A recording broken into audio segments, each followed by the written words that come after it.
Great people in the world.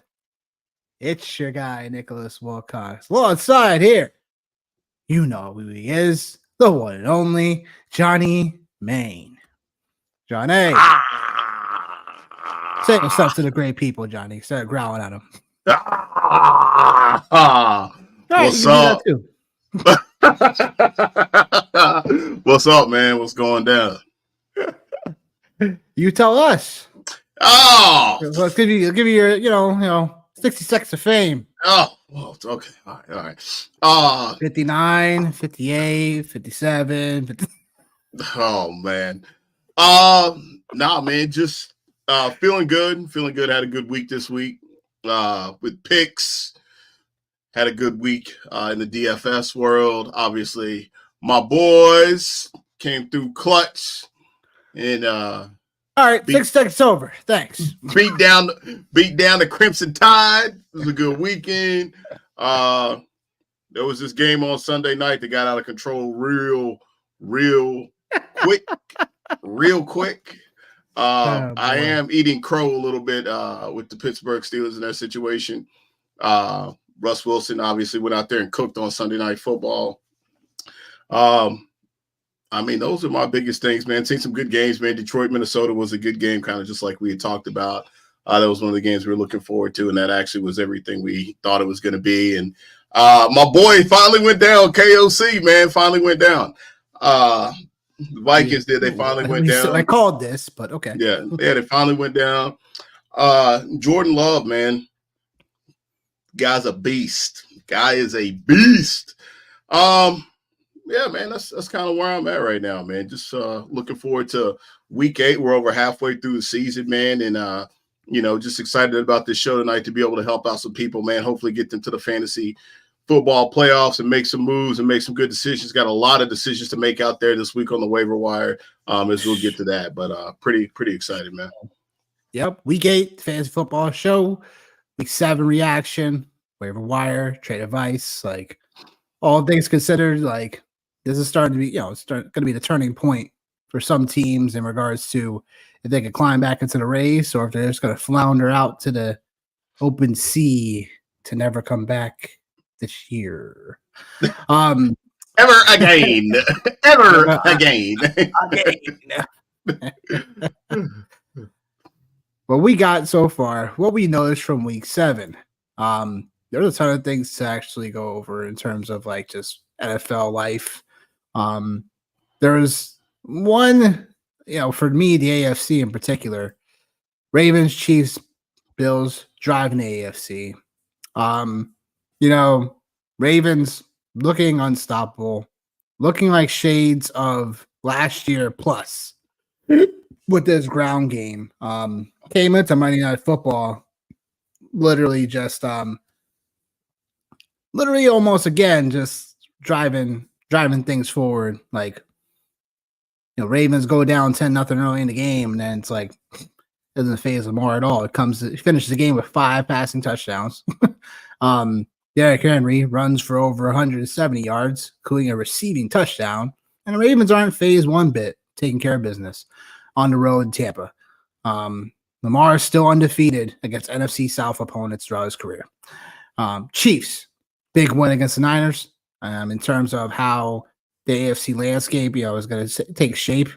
Obviously back-to-back champs looking for the 3rd title, still undefeated, beating the Niners 28-18.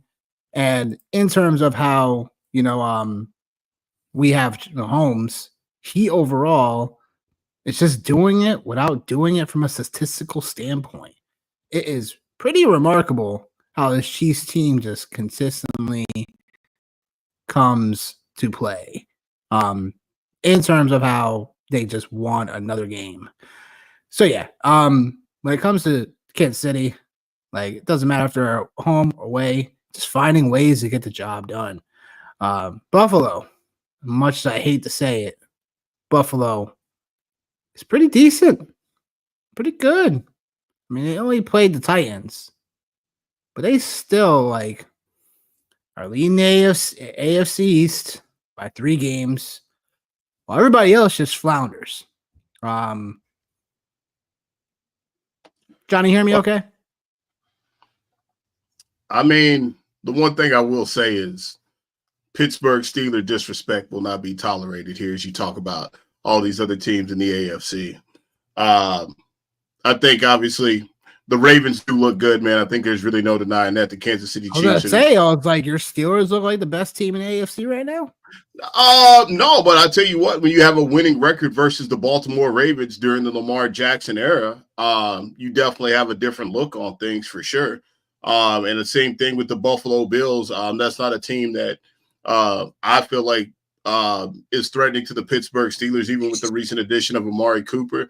That's a team that the Steelers have had success against, has been the Bills. The Chiefs, like I can't disrespect Patrick Mahomes like that, so I gotta hope somebody else maybe does our dirty work, or that's why they loaded up on defense like this, right? Like, maybe it comes back to haunt them the fact that they don't have a true number one wide receiver. Obviously, Travis Kelce is the best thing smoking for them, but for me, man, I think like it's fair to say that these three teams are at the top of the AFC, but I do think you do have to put the Pittsburgh Steelers in this conversation for sure, just from the defensive side of the ball. And hey, man, back-to-back weeks of 30 points. I'm just not ready to do that just yet, and it's a non-biased opinion because it's more of I need to see Russ do this again in order for the Steelers to be more complete, cohesive, taking seriously team. I need to see this one more time from Russ. Like, no shade from the Jets getting their asses whooped by the Steelers. It's not even about that. It's really just more about I need to see if the Steelers are a complete team. Like, can they actually? So let me ask you. So this is what I'll say. This is what I'll say. Sure. Yeah. So you're putting the Buffalo Bills in that category after we've seen them lay a couple of eggs and really beat teams. Well, it's really for me, the Ravens and the Chiefs are leading the AFC. Everybody else is like, where it's at. The only reason why I put the Bills here at the moment is because they are leading the division. And they're doing it pretty handily. So that's the only reason why they're in the mix here. Are they a complete team like ahead of the Ravens and Chiefs? No, but they do deserve a seat at the table. The Steelers, just not there just yet. I need to see if the big test for the Steelers for me is the Ravens in a couple of weeks. Even the Commanders can give you a nice, jockeying a position, especially if Jaden Daniels is playing that game. But that's after the bye. You guys get the Giants this week. So again, it's it's a nice schedule overall. Like, in my opinion, again, it's an unbiased opinion. Like, I gotta shoot it straight with you. Like, the Chargers are an okay team. You got Atlanta first week of the season. We all know the Cowboys ain't shit. We know the Jets ain't shit. We know the Raiders ain't shit. So it's, again, good schedule so far. You're beating the teams that you're supposed to be beating. Look forward to the other half of the schedule, though, where it gets down to the nitty-gritty. So we'll see. Nothing to say. The Steelers beat the Ravens. That's where I take the Steelers. Bro, that's like what are we doing? I just told you, man. Like we have a winning record against the Baltimore Ravens and against Lamar Jackson. Like the only team on this screen that I played them this year. Yeah, just overall, the only team I'm going to put some respect on their name is the Kansas City Chiefs. That's it. It's fine. That's it. That's it. That's it. Oh boy. All right, so driving to NFC, since we're on the topic, if this will ever come up for me, Eagles, Lions, driving NFC. It was the Vikings. Oh, then they got beat. What are you trying to do? We had such a good show on Sunday, and you're already starting off on this BS already, man. What are you doing, bro? Well, we should put the Commanders in this conversation. The Commanders? What are we doing, bro? What about the Vikings? What are we doing, bro? They're 5-2. What are we doing? This is insane. Okay. This is insane. How? Insane. Wait, how? You don't have the Minnesota Vikings as a team driving in the NFC? No, they got beat by the Lions. Oh my God, dude, you're ridiculous, bro. You're ridiculous. I told you on Sunday. You are if they lose to the Lions, I can't take this team as serious. Ridiculous, bro. Ridiculous. But you're gonna put the Commanders on the screen, but you ain't gonna put the damn Vikings on here. They have a better record than them, right? No. Get off the boo-boo. Get off the boo-boo. Get off the boo-boo. Oh boy. But look, I called it. The Eagles, if they don't win by more than 10 points, we can't take this team seriously. We can't take them as Super Bowl contender. What they go out there and do? Whop the Giants by like over 20-something points. Yeah. Pick them up in woodshed. But I mean, all games and fun considered, Vikings are a serious team on here. It's just more of they lost to the Lions, so it's like kind of like they got to step down a little bit for me. But in terms of how you see the NFC so far, what's shocking you? What's surprising you? And overall, like, what do you see fit? Can you believe through 7 games that the Seahawks are leading the NFC South? You mean the NFC West? Out there, NFC South. The NFC. I was looking at the NFC South, and I was like, you know what I mean? NFC West. Yes and no. I'll tell you why I say yes is because we've talked about it ad nauseum. At least I have. I always go with this card. You go to the Super Bowl and you lose. Just history is not on your side. So when you look at all the teams that are in, when you look at all the teams that are in the NFC. We've been saying aggression's coming from the Niners constantly. So yeah, I mean, don't get me wrong. Now, like, I'm really impressed with what Kyle Shanahan has been able to do. Because I mean, for all intents and purposes, he's playing with backup players at all of his skill positions. For all intents and purposes, man, like that's like for them to even be in the mix, like that's pretty impressive to me. But yeah, I'm not shocked at that aspect of it for sure. So I think if we had to take a look at a team that we thought maybe could have made a little bit more noise, I think it would have been the Rams. But obviously injuries have struck them as well. But it seems like they're getting ready to start getting healthy right at the right time. As they have Cooper Kupp potentially getting ready to come off of IR this week. Looks like he's going to play on Thursday night. And Puka Nacua, I think he practiced today. So that would have been the team that, if you told me it wouldn't have been the San Francisco 49ers, health withstanding, I would have said the Rams probably would have been a team, the team in the NFC West to look at. But I just think it's a testament to what the Seattle Seahawks have going on out there right now with Geno Smith and that. Like, they're playing more modern football.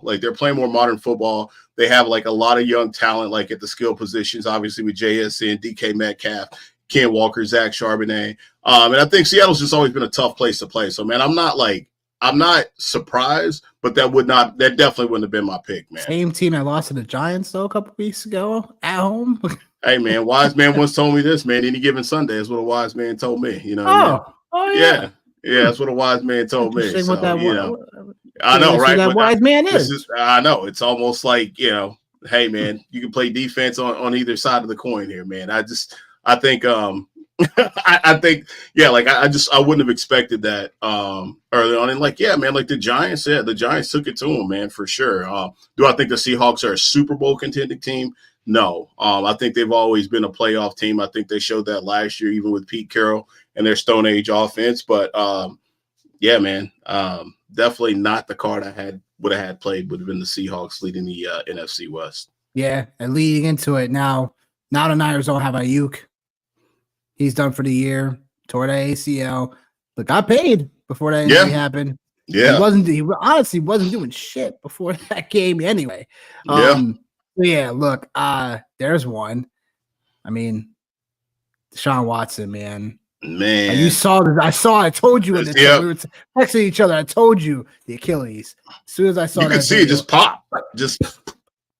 And like, you know what, man? Like I feel bad because like he actually looked like he was on pace to play a decent game. Like he actually was looking okay during that game, man. And I just was like, man, like obviously you never like to see any player go down, like for sure. And I think like you could just see even if he's like not the best human, but yeah, continue. Right. Like, I mean, listen, you know, these guys are pro athletes and yeah, he's not a great human, like for sure. I don't wish ill will on anyone.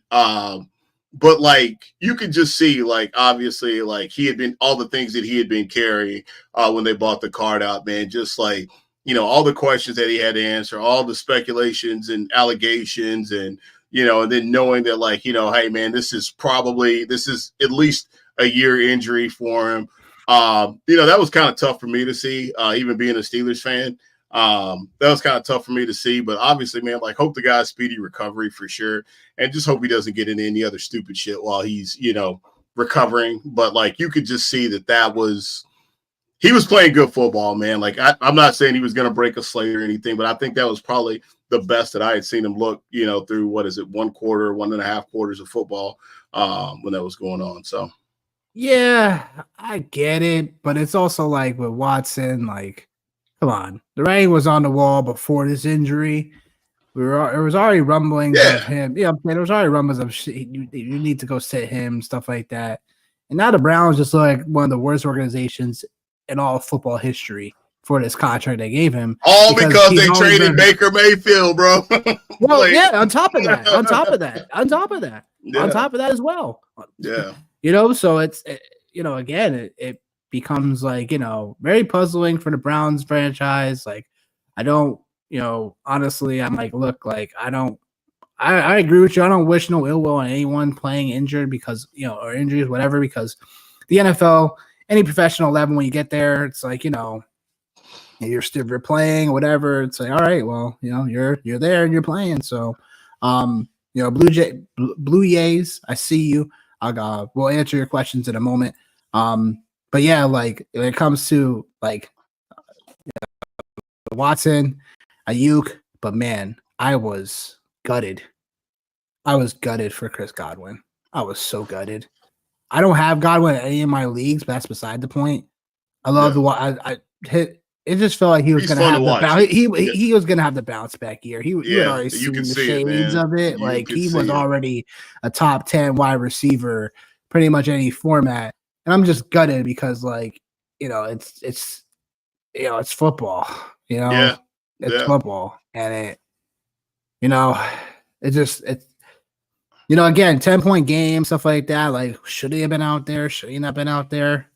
I don't really know, because at the end of the day, it becomes like, you're trying to win a game, you're trying to get back into the game at some point, and it's still a 2-possession game, but I don't think you should have like rested him per se. But it was just, what though, man? Like, I think like me and a guy at work, man, he came over and we were kind of, shooting the shit about our bets in the weekend or whatever. And, one of the things, man, too, like, I think like we have to take into consideration is, on contract year too.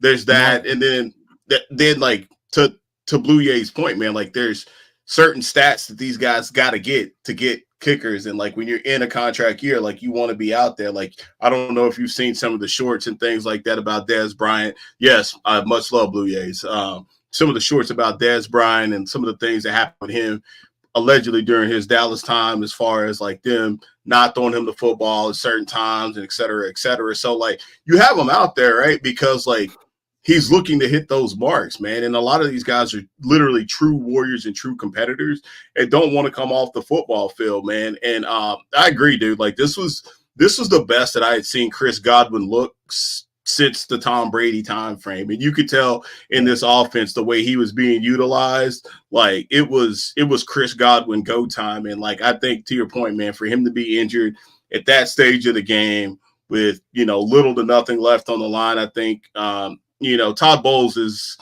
I'm pretty sure he probably had a tough night of sleep on that one right there to lose your star wide receiver in a game. He lost Mike Evans early on in the game. He re-aggravated the hamstring. Yeah, but Mike Evans is gonna come back.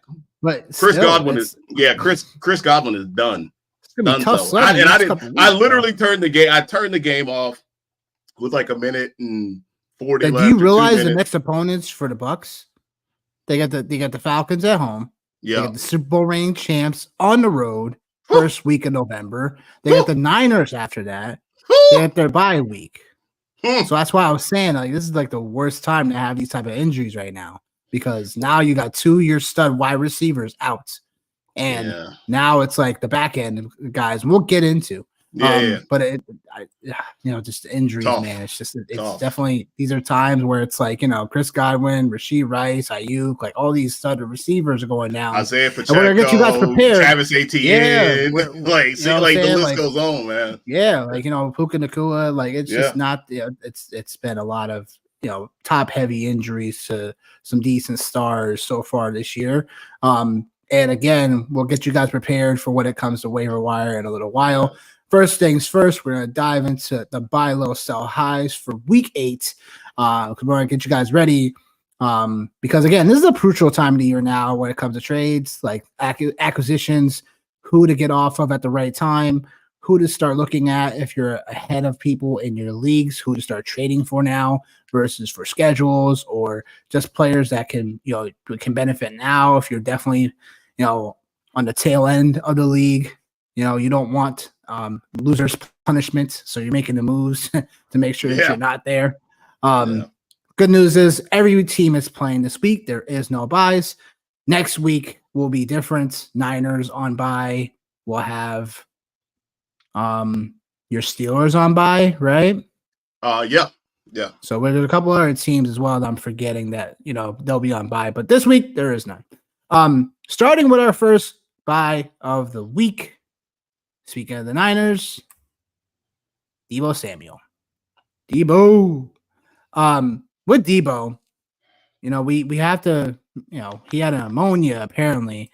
So that's why he pretty much tried to play the game, played 4 snaps, and then bounced.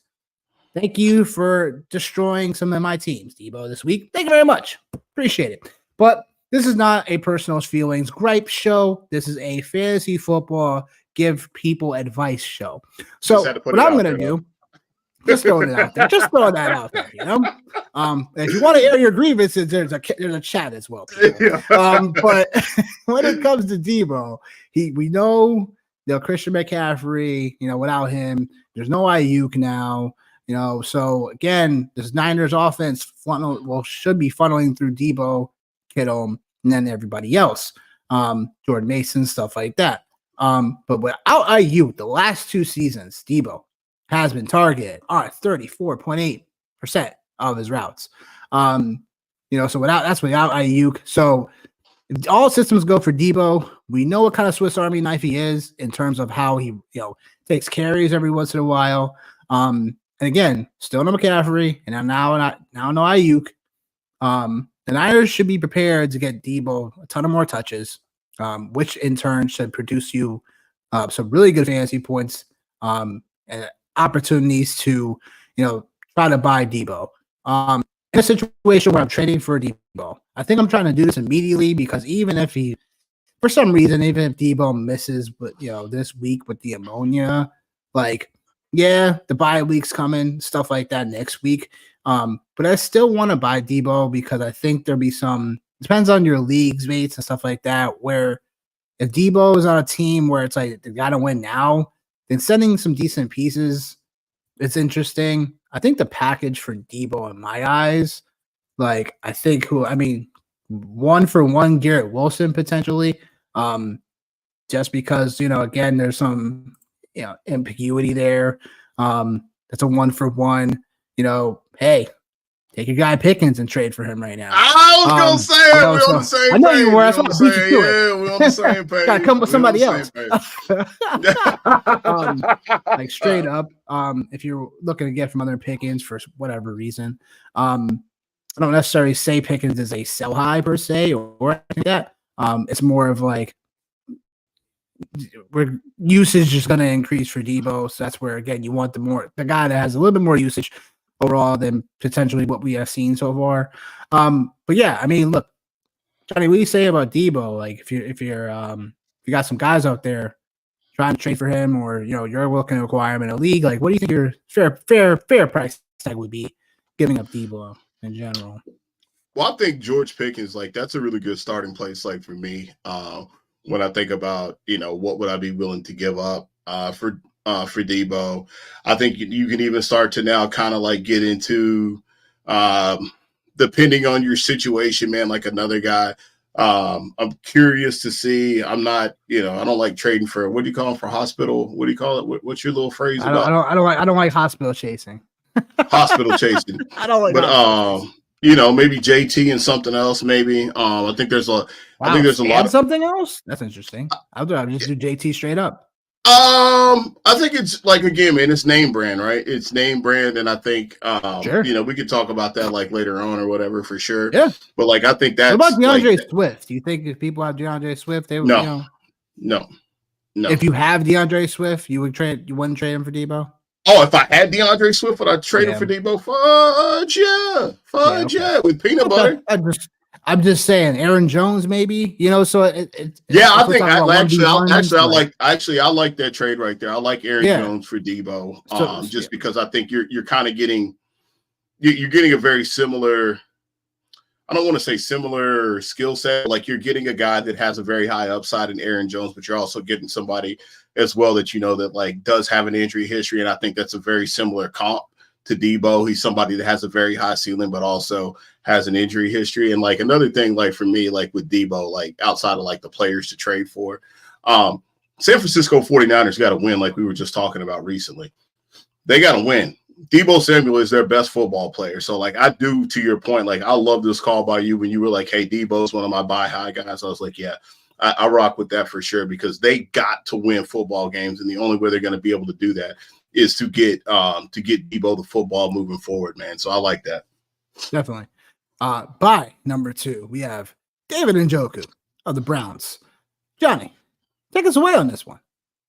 For me, man, I'm all in on Njoku right now. Obviously, we just talked about the injury to Deshaun Watson. So that obviously is going to give them a different quarterback.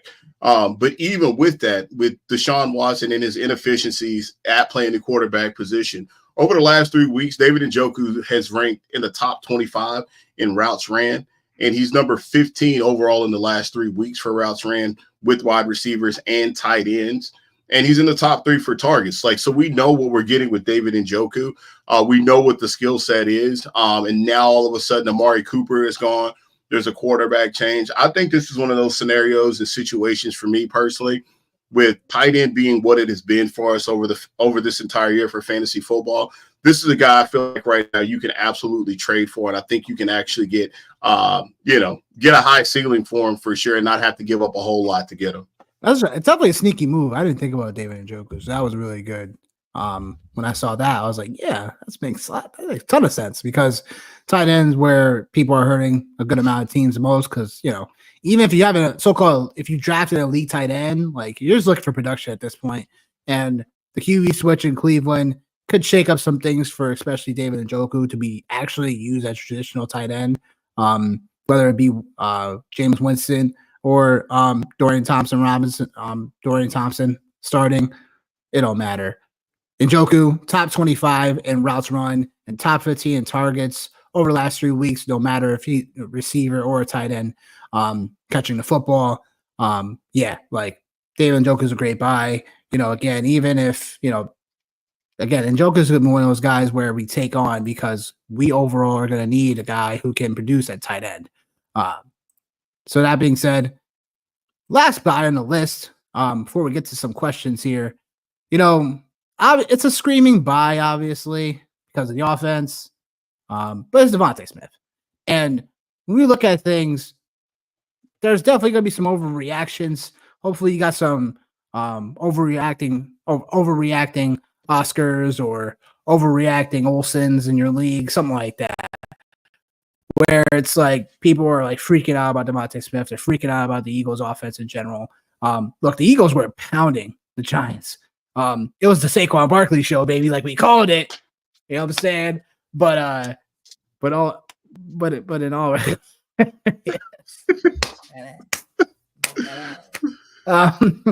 smacking that ass. No, it was my Kevin Hart from Get Hard. It's St. Quentin, baby. Yeah.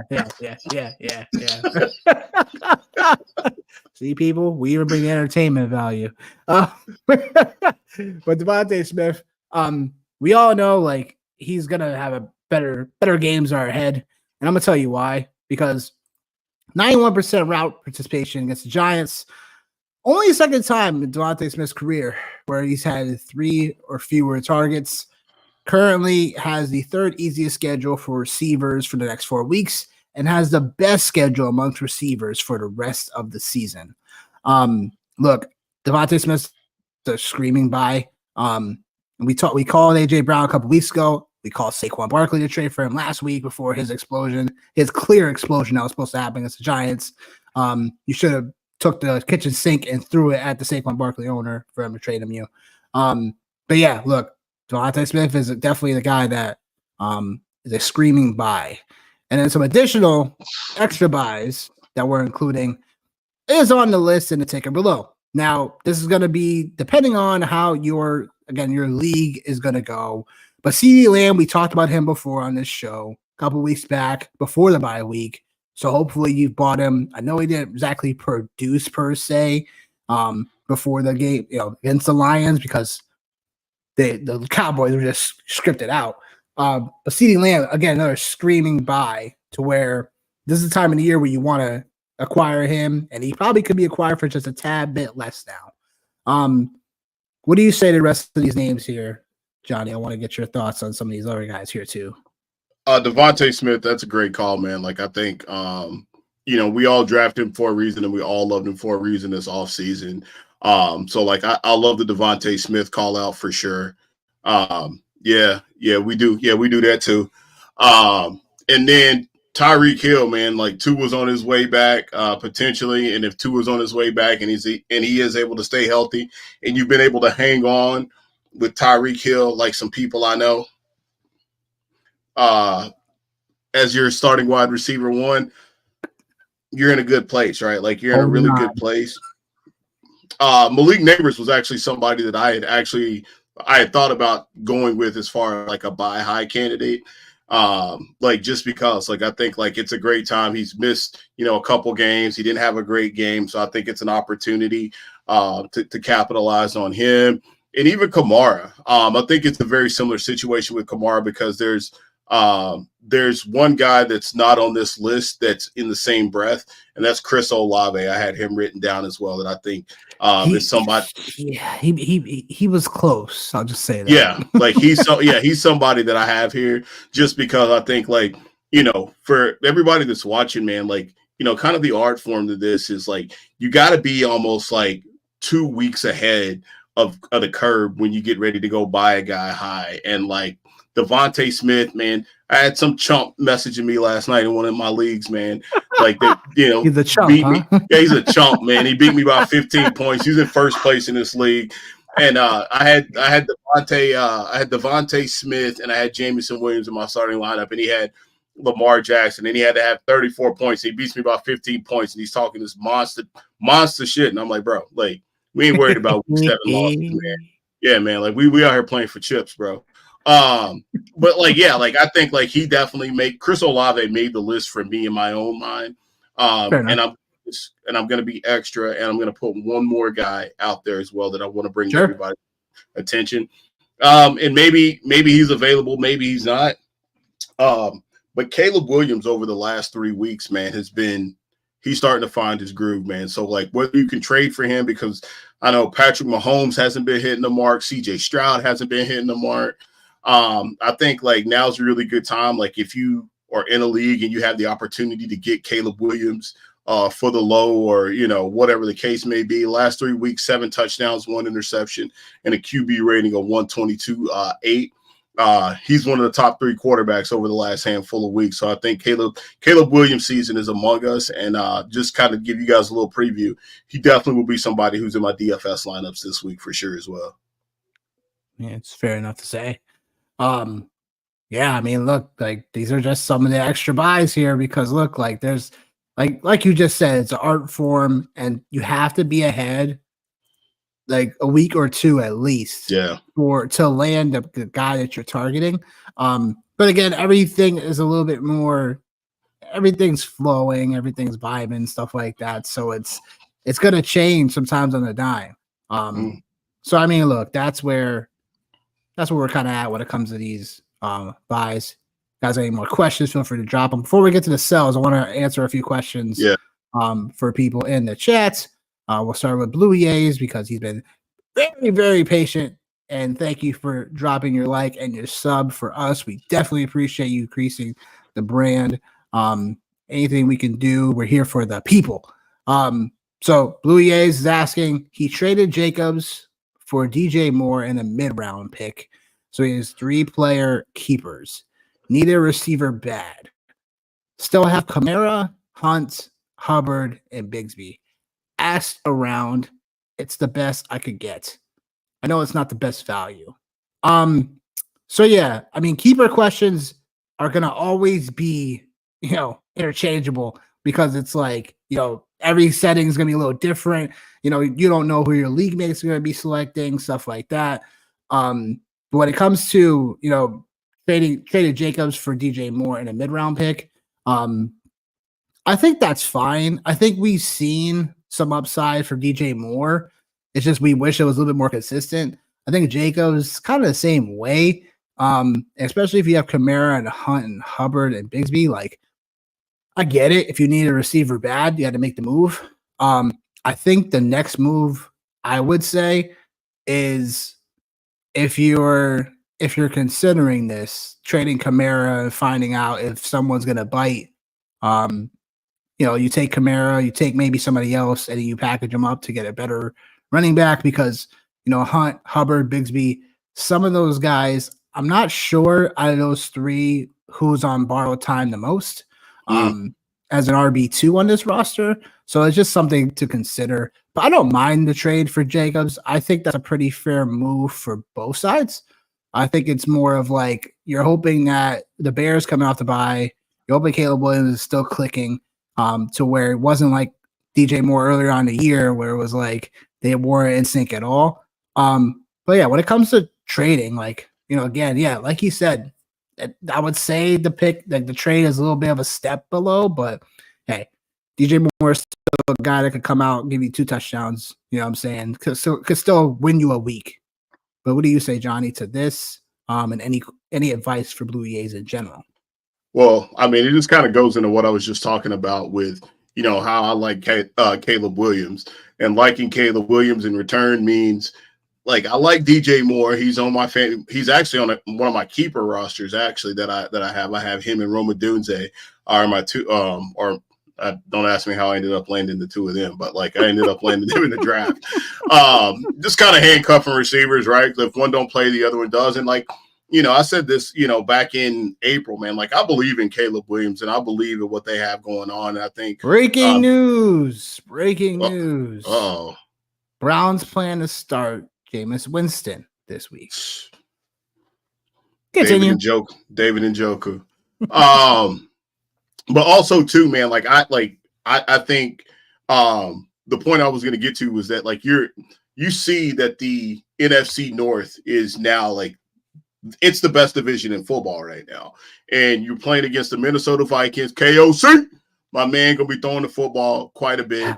You got to be able to. You got to be able to keep up. You got to be able to keep up. Yo, you've seen what the Green Bay Packers have done, man. Like, when they get to the red zone, they are throwing the football in. So actually, I like this move for you, Blue Jay. I really do. And then the Detroit Lions, they're going to run the football, but like they're also just explosive in so many different avenues, right? So like you got a few more matchups in division with Caleb Williams to be able to be in potential shootouts with DJ Moore. So I do like this trade for you. I think I like it a little bit more than my man Nick does. And then I agree with Nick, like, on this. You do have some running backs who are on borrowed time for sure, whether that's Chuba Hubba or maybe even Kareem Hunt, right? But Tank Bigsby has looked really good so far this year, and Travis Etienne, for whatever reason, that situation is a little bit more scary to me than the other two because it's only a matter of time before there's a different head coach in Jacksonville. So I actually like this trade for you, man. Definitely.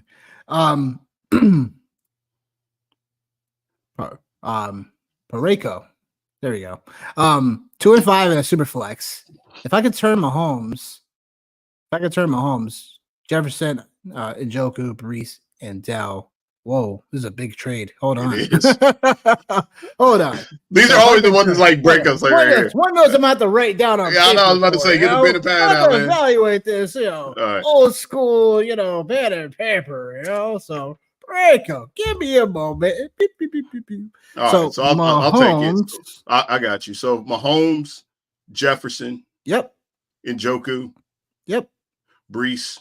Yep. And Tank Dell. That's a monumental trade. Super flex. Is that a full? I want to know if it's a full. Well, I want to know is a full point PPR Pareko. Just let us know that, or if it's a half point. It might be like an 8-man league too, I believe, or something like that. Seems like it. So I think it's an 8. I think I remember him.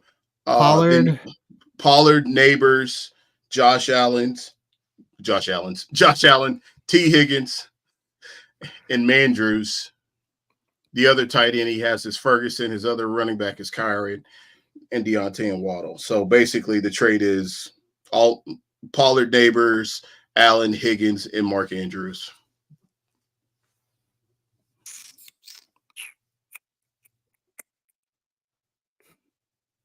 All right. So my discrepancy here in this, so he has Mahomes, Jefferson, and Njoku, Brees, Dell. I think where the trade gets very interesting is, getting a guy like Mahomes is. Getting a guy like Josh Allen versus Mahomes, it's a clear upgrade. Mm-hmm. Getting a guy like Pollard over Brees, I'm not in love with. No. Just because we know Pollard is decent, don't get me wrong, but he's just not Brees Hall level. Even in trade value discussions, like Brees Hall is still valued way higher. But then Neighbors enters the picture, and he's the best receiver over Dell. And then it just comes down to Njoku or Andrews. Who do you trust? And he's getting T. Higgins too. You know what I'm saying? He's getting T. Higgins, yeah.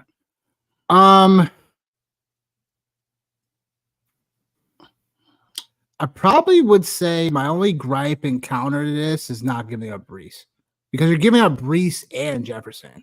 It's like, I'm not in love with that, because again, at the end of the day, I'm getting Neighbors, but I'm not getting a great running back in return, even though he has Kyron.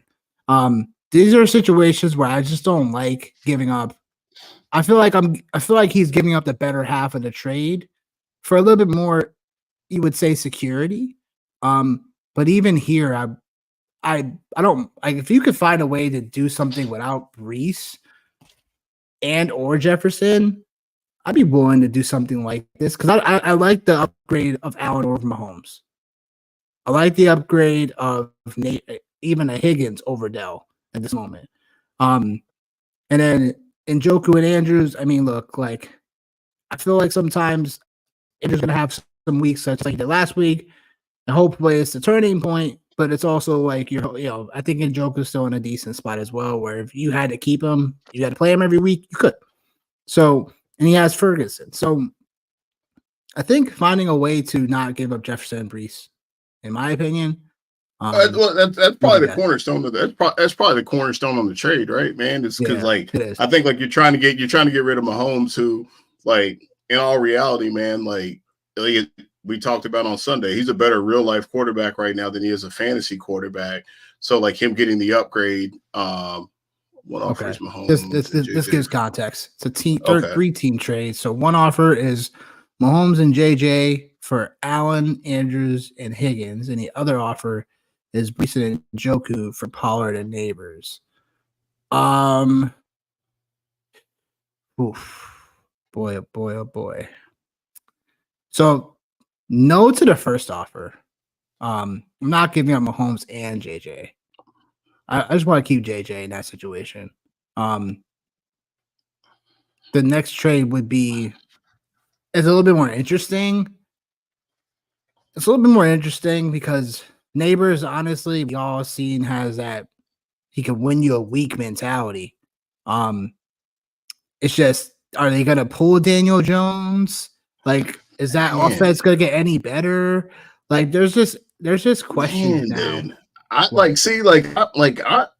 this Allen thing, man, because like I think like the thing from like the reason why, but JJ, well, like that's the thing though, dude, is like this, like you gotta get, he's gonna have to give up something, and like Allen and Mahomes, man, like you're like Mahomes, man, like that's the name. I just don't think it's enough.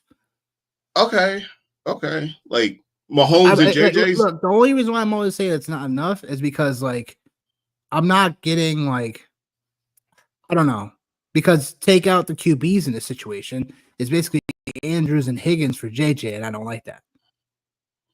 Okay, not even after seeing Andrews be on the upswing here. Yeah, but I would need to see something like that from Andrews again in order to be like, okay, like he is a for sure thing. Just like what we talked about with your boy Russ. Like, I need to see this.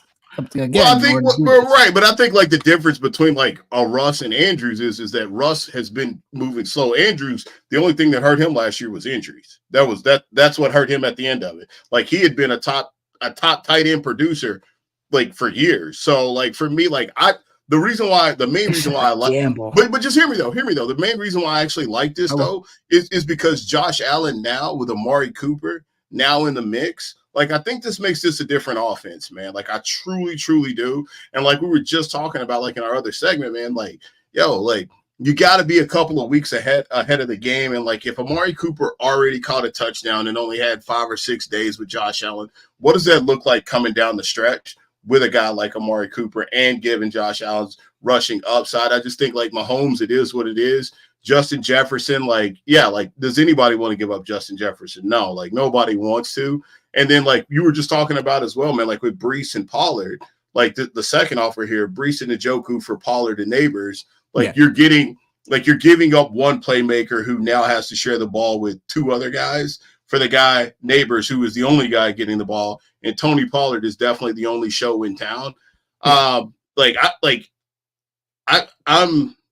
I don't want to give up Justin Jefferson either, I guess is like my main thing. Like I hear you, but like I think you're getting a significant upgrade at the quarterback position, man. Like would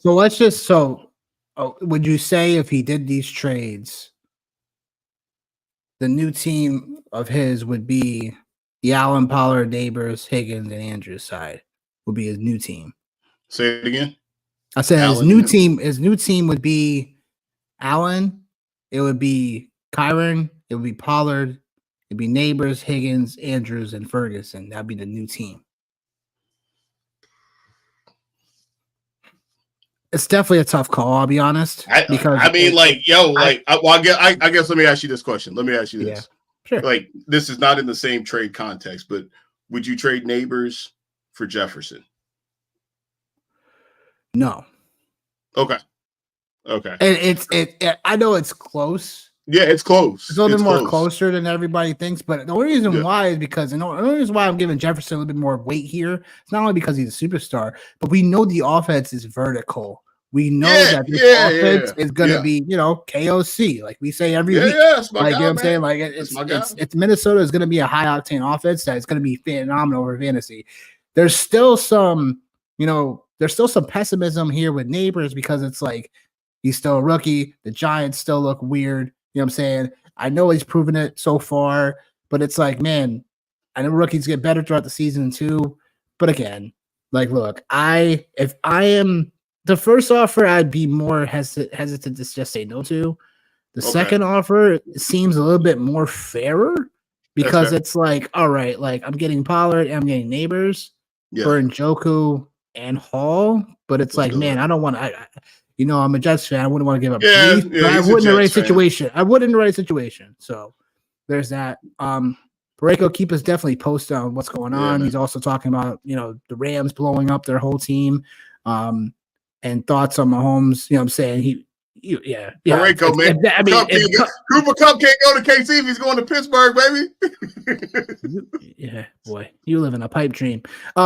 That being said, if Cooper Kupp goes to Kansas City, that would be like chef's kiss for all my Cup shares. But I don't know if that's going to really happen. Like JJ would get even better if Stafford went there, but these are all just rumors. I wouldn't run away with that just yet. I wouldn't make a trade based on that would happen anyway. If that were to happen, cool. You know what I'm saying? But it's like let's not take rumors and then make trades, you know what I'm saying, like with that information because it's not concrete. But Pareko, man, you're your own man. Would love to hear what happens with that in terms of how your trades go. Jay, if you got a trade review or whatever, drop it. We'd love to hear it. You know what I'm saying? Like we'd love to go back and forth. We'd love to dissect it for you for sure. We got Bronson in the chat. He says trade Mason and Ladd for Monty. I don't know. Context, PPR, half point, give us that. But even still, though, I'm still kind of like definitely context. But what are you gonna say, Johnny? Not man, I'm a Jordan Mason guy, man. Like, like I want to ride this. I want to ride this till the wheels fall off, man. I do, bro. I want to ride it till the wheels fall off. PPR. I want to ride it till the wheels fall off, man. And even in right Bronson in the PPR, you're taking Ladd, who potentially at some point in time, does he take that big step, man, and actually truly become the Chargers' #1 wide receiver? Yes, he is. And then you got Jordan Mason, man, in that offense, yo. I love David Montgomery and I love what it's been, but I think I called it, man, Sunday, the Jahmyr Gibbs, it was gonna be a thing, man. And you're splitting a backfield. Yeah. Mason is not splitting a backfield, and I find it super hard to believe that Christian McCaffrey comes back, and if he does come back, then he's going to come back and he's going to be in some form of a timeshare. And like we've been saying this entire show, you lose the Super Bowl, man, it's tough sledding, man. Yep. Jordan Mason is one of the sell highs we have this week.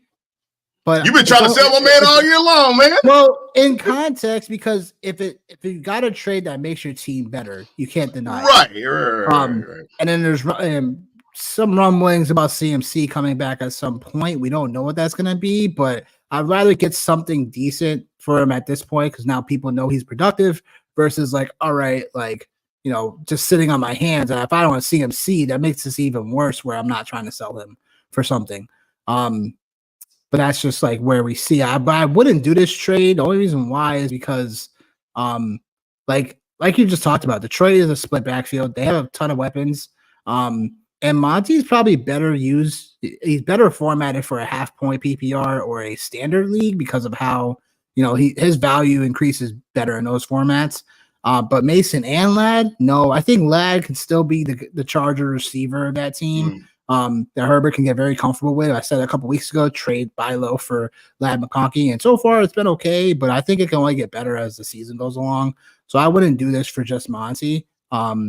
I would probably do Mason and Ladd for probably a higher tier running back. So probably if we're talking about, on the top of my head, if we're talking about, let's see, based on value, I would probably say if we're talking about, I would probably even do those two for Jonathan Taylor.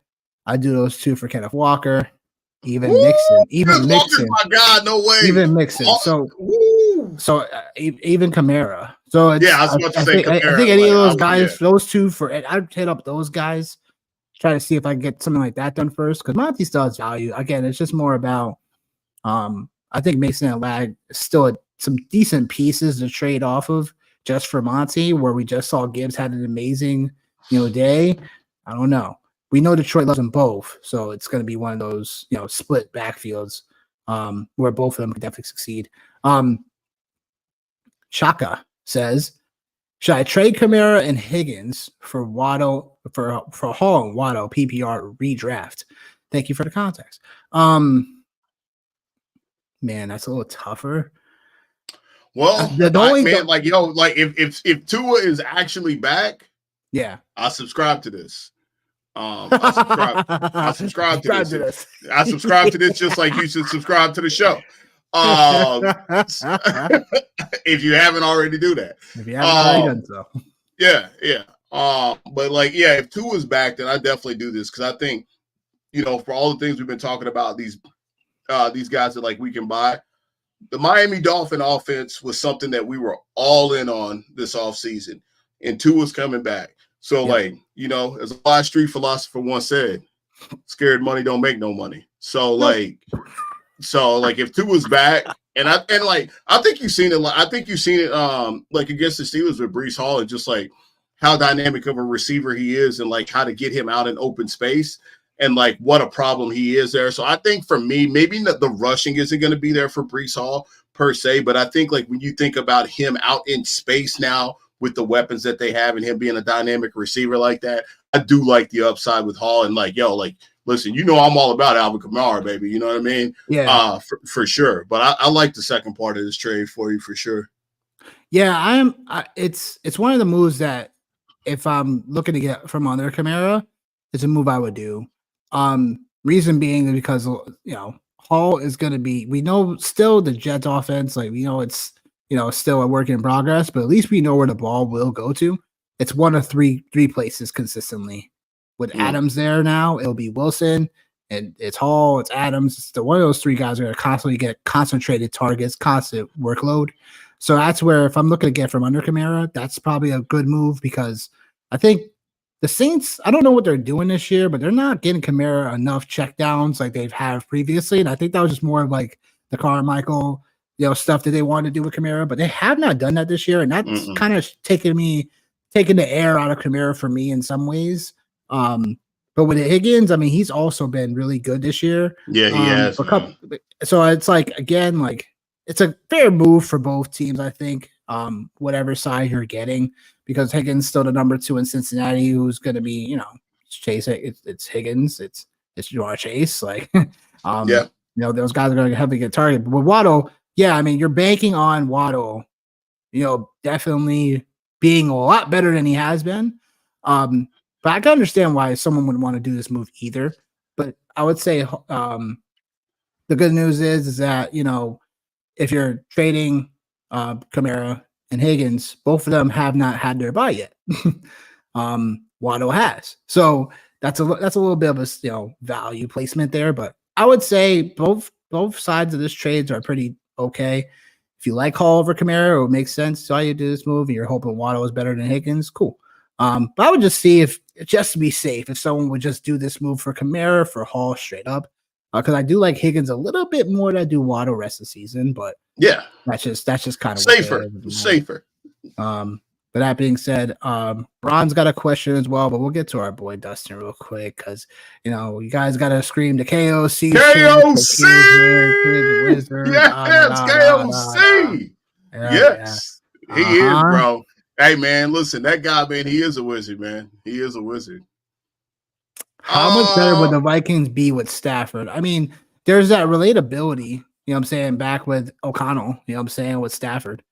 I don't really – that's a really good question because it's not like Darnold's been extremely terrible this season.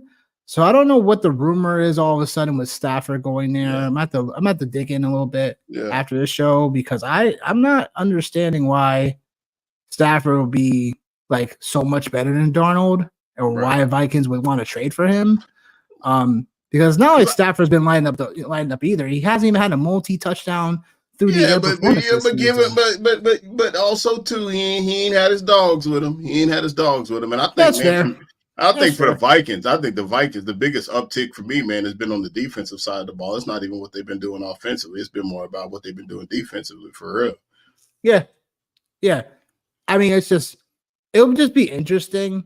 I'm not too sure if it's such a humongous upgrade, though, even all things considered.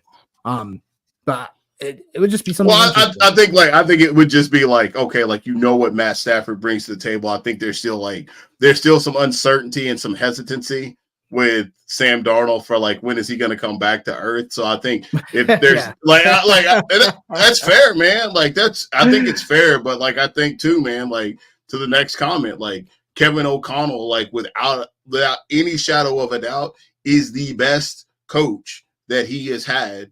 Like, no questions asked, man. Like, Kyle Shanahan, but, like, obviously he wasn't having the opportunity to get on the field in that offense, given Brock Purdy being there. But I think Kevin O'Connell is absolutely a QB wizard for sure, man, which is why I've been screaming his name all year long, man. I was a little bit hesitant. KOC!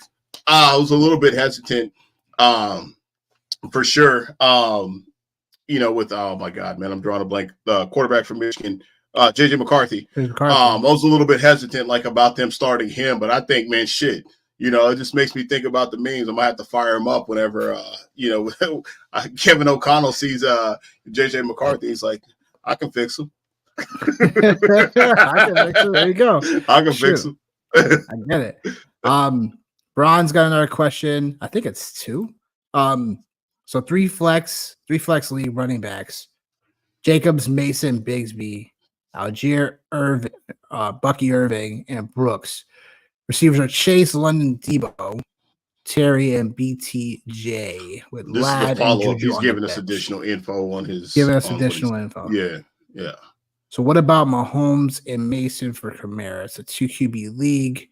Got Gino, May and Tua. Oh, well, yeah. That's a really creative way to make a trade happen. I guess my question is, you're kind of just giving up Mahomes for free in this situation, in my opinion. I'm not even worried about that per se. I just want to know why my man want to get off of Jordan Mason so bad for Kamara. Like, I would rather have Jordan Mason than Kamara. Like, at this point, like, I don't know. That's just me. And I'm a Kamara guy. I don't understand how we're just doing it freely. We're just giving away Mahomes here. I understand Mahomes is not like fantasy as he once was, but it's like we can't keep. He can still go for 250 and 2 or 3, man. Like, I mean, if I was gonna look to move a quarterback out of this group, man, I'd probably try to see if I could move off of Tua, to be real. Like, yeah, take advantage of what's going on. Like, yeah, I agree. Because I think I don't think you're moving Gino like at all, man. Like, you keep him for sure. And like, for whatever it's worth, man, I think like you've seen like what Drake May can be for the Patriots. And granted, it was against the Jacksonville Jaguars. So like, again, so maybe he's the guy maybe that you think about moving to sell high, because the Jacksonville Jaguars are a get right team against, that's the team you want to play to get right. But he also gives you a little bit of mobility as well, man. And he's going to be the guy barring injury for the rest of the year. So I don't know, man. Like, I think you got an interesting conundrum on your hands for sure, man. And, like we've said before a couple times on here, man, it's like, sometimes the best move is no move at all, man. Well, the best move is definitely no move, my guy. For sure. Sell highs, and then we'll get to the waiver wires. Tank Bigsby is a sell high, and then Najee Harris made the list again.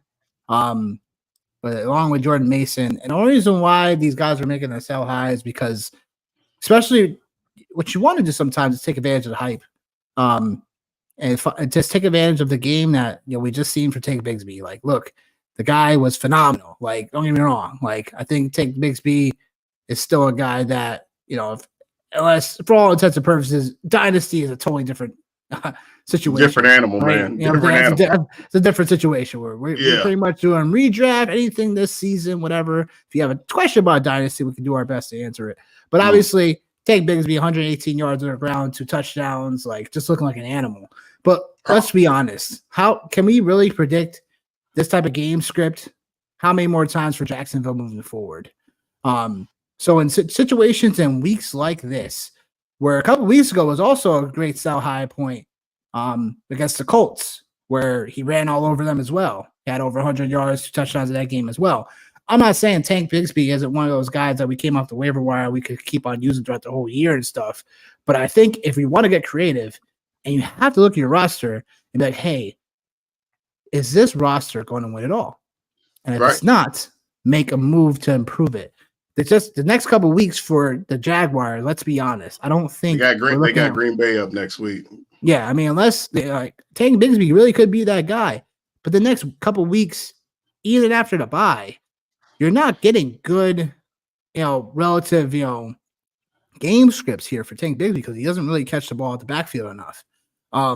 So Green Bay this week, then Philly, Minnesota, Detroit before the bye, then Houston, Tennessee, Jets. Like, these are all teams moving forward. That's like, it's not very likely that Bigsby gets some type of script like this again. So that's the only reason why he's making a sell high list. He's very talented. Don't get me wrong. You got him off the waiver wire for pretty much the cheap, I bet. So I think it's time to at least seek out what you can get for him if you have him. What do you say, Johnny, to that?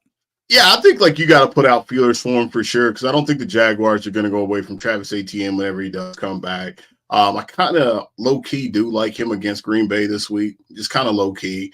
Just because Green Bay, it's been a little bit sus with them in the run game. I'm not quite sure what their rankings are, just going off of the eye test and just like some past recency here with them.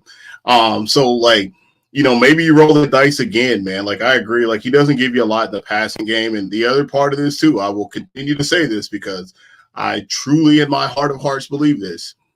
We're probably only another 2 losses, 3 losses away from a whole new coaching staff.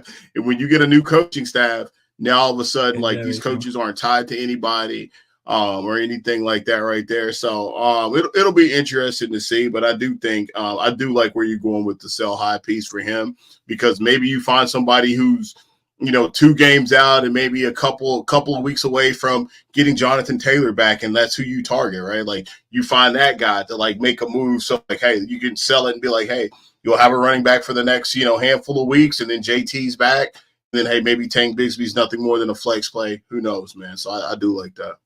Yeah, I mean, it just from a tactical standpoint, it just makes sense. Talked about Jordan Mason a little bit earlier on.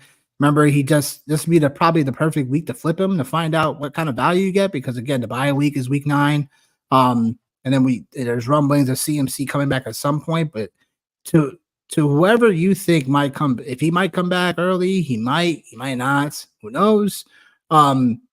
It's running the gamble of, I just want something for all the time I've had Jordan Mason. This is really only for people that don't have CMC. If you have CMC on your roster, I wouldn't exactly make a move and hoping that CMC just bounces back out of nowhere. But it's something where if I don't have CMC on my rosters, I need to seriously think about where I'm at with my rosters with Jordan Mason on them, and if it's beneficial for me to make a better move to help on my roster long term. But I know you're probably shaking your head over there, Johnny. So go ahead. Yeah, man. Because I just like I'm just thinking like, yo, like for me, I think about this, right? Like I think about like I got two little different scenarios here. Oh, Lord, hold on, time out. What's that? Not very going off script for a moment. Celtics are whooping the Knicks' ass, yo. Oh yeah, 111-84 before the end of the third. Good Lord, God, yo. Jeez, 37 points for Tatum. Yeah, man, my parlay's already dead, bro. It's already dead. Like, man, don't worry, it's a game at 10 o'clock. Yeah. I might, depending on what happens here, I might be jumping into some live betting. But no, like with Jordan Mason, man, like like I just think about like our roster, right, where like you have, like I have a team where I have Saquon and Jordan Mason, with Jaden Daniels, with Garrett Wilson, pretty stacked. But then I think about another team that I have, right, with Ken Walker, Breece Hall, and Jordan Mason. Like if you're in a situation like that, bro, you're holding. Like you're holding, man. Like yeah, like you're holding. So like I think it just depends on like, and we talk about this a lot. Like a lot of the things like we talk about and we say are like in context with like, okay, like maybe your team. Wait, who are you running best on that roster again? Barkley. With Barkley, Mason. Yeah, it's Barkley and Jordan Mason in one league. That's just what I got. Then I'm pretty receiver heavy. I can't remember. I think I got like Garrett Wilson. I did have Rashee Rice. I can't remember who else I got off the top of my head. But then I have another in my other league. I have Ken Walker, Breece Hall, and I was just saying, like for example, if you have Jordan Mason, because there's probably going to be some situations and there's some teams that do have that where like they may have hit the mark on running back and they just picked up Jordan Mason off the waiver wire. And it's like, all right, I mean, like for all intents and purposes, like Jordan Mason is your third running back. All right. So either A, like you can obviously stand pat, or B, like you can move him. But like, if you're going to move him, like you need to move him for something that's like super elite. Because otherwise, man, you can just hang on to him and keep riding it out, man. I mean, shit, we're going into week 8 and Jordan Mason has been, he might end up being the waiver wire pick of the year. We might have already found the Kyron Williams of last year. And like, why would we move off of him, man? So I feel very strongly about just hanging on to him, man, just because, like I said, Christian McCaffrey's there's a lot of money in him that like, it's kind of like this with the 49ers, right? And obviously, bro, this week, what are we doing? They playing the Dallas Cowboys this week, dog. Like, what are we doing? Like, what are we doing? Hang on to that man. Hang on to him because he's about to get ready to go bananas. Oh, my goodness. Bananas. Oh, boy. I mean, yeah, it's at home as well. So, I mean, look, I'm just saying, like, it's just one of those things because he'll be on bye next week. So that's where it's like you're trying to get ahead. and it'll be like, all right, like, even if he does have a stellar game, he'll end up being on bye. Then it's like, you got to wait a week. Last sell would be Najee Harris real quickly. I mean, it's just more about what I said last week. I mean, he carved my Jets up pretty nicely, which is cool and all. I like Najee. His snap share is just going down with Jalen Warren now fully back. And the problem is the Pittsburgh Steelers schedule, like I talked about earlier as well with you, the only schedule only gets tougher when it comes to facing these AFC North opponents who are pretty decent, besides pretty much the Bengals, against the run. And familiarities, tendencies, stuff like that. I do agree with if you are going to hold Harris, he does, for whatever reason, get better as the season goes along. But what I am going to say is I think it's still the perfect move at the right time right now, again, before the bye week as well, a situation here, is to get to trade away Najee Harris for a substantial piece.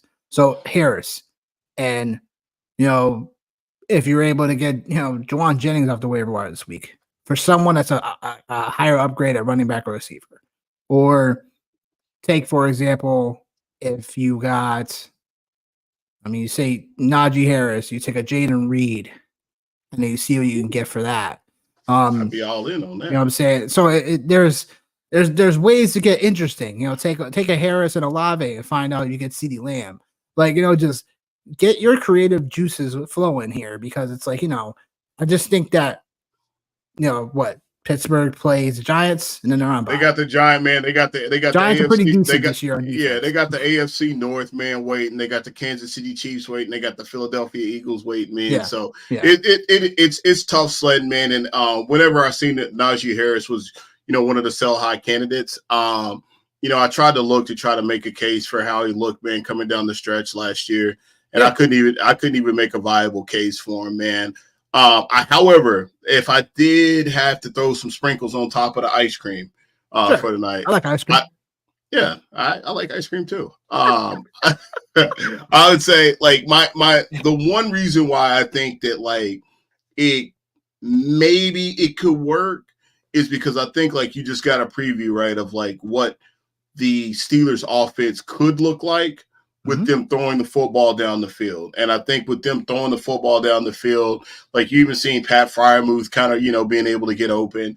And I think one of the more interesting things, I won't make this all about the Pittsburgh Steelers, so I'll give, like, what I do at work is I'll say, like, all right, like, I'll wrap this up here within like 90 seconds, is George Pickens talked about in his post-game interview. He talked about how Russell Wilson had a command of the offense and getting up to the line of scrimmage and calling out, coverages for the offensive line, or protection for the offensive line, coverages for things that he's seen. And Justin Fields just wasn't able to do that. Athleticism, Justin Fields, check. Higher upside, Justin Fields, check. But I think just, Russell Wilson being just a better quarterback, I will give the nod to Russell Wilson, because he definitely earned my respect after Sunday Night Football. Granted, it was only one game, but hey, man, I always say this all the time. The Pittsburgh Steelers and Mike Tomlin, they know a hell of a lot more than we do, even though we're pretty sharp dudes when it comes to football. Coach C knows what's up, man. Makes sense. I mean, don't get me wrong. I love Mike Tomlin. You know what I'm saying? So that's, but I mean, look, it's just, you just got to find out in these situations, like, it's not always about the player. It's more about what the player can get you. You know what I'm saying as well. So, extra sells, we got Chuba Hubbard because he's on borrowed time with Jonathan Brooks coming up around the corner. Same thing with Deontay Johnson in a way. We don't know if they're going to try to trade him, stuff like that. With Carolina, they're looking just weird. They might go back to Bryce Young. So it's definitely a tricky situation there too.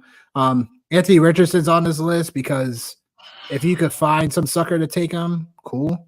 He's just he's metric wise, he's based on when it comes to EPA per dropback, efficiency passing, efficiency rate, like, it's just not good. He's an egg sucking dog right now, man. You know what I'm saying? It's like it's just not good for Richardson. No, it ain't good. It makes me sad because it's like, I was hoping for bigger things for Richardson for the last 2 years. And it's like, it's also where it's like, you don't know what the situation's going to be like in a couple of weeks because, he could hurt himself again. It can go to Flacco. I was about to say, I think them going like, to Flacco is more realistic than anything, man. Because you look, and I said this, like when I didn't know what to expect when Mitchell was back on receivers. I didn't know. So that's where it's like with Pittman, it's like I said, Flacco's playing. Yeah, I'm on Pittman. If he's not, Flacco's not playing, I'm not really there. Same thing with Josh Downs. So again, these receivers are getting hurt, week in and week out without, at least Flacco there because he's more steadier. You know what I'm saying? And he knows his strengths and weaknesses. And Richardson really doesn't just yet. He's still developing as a passer. And getting into his own, and a processor, bro. But it just goes back. It just goes back to these guys. They get drafted so high to make an impact on our franchises, and it's like some of these guys can't hack that. They need to sit behind a veteran for a year. You know what I'm saying? I think they had said something like, dude, like that was only like I think a couple weeks ago, maybe like 3 weeks ago.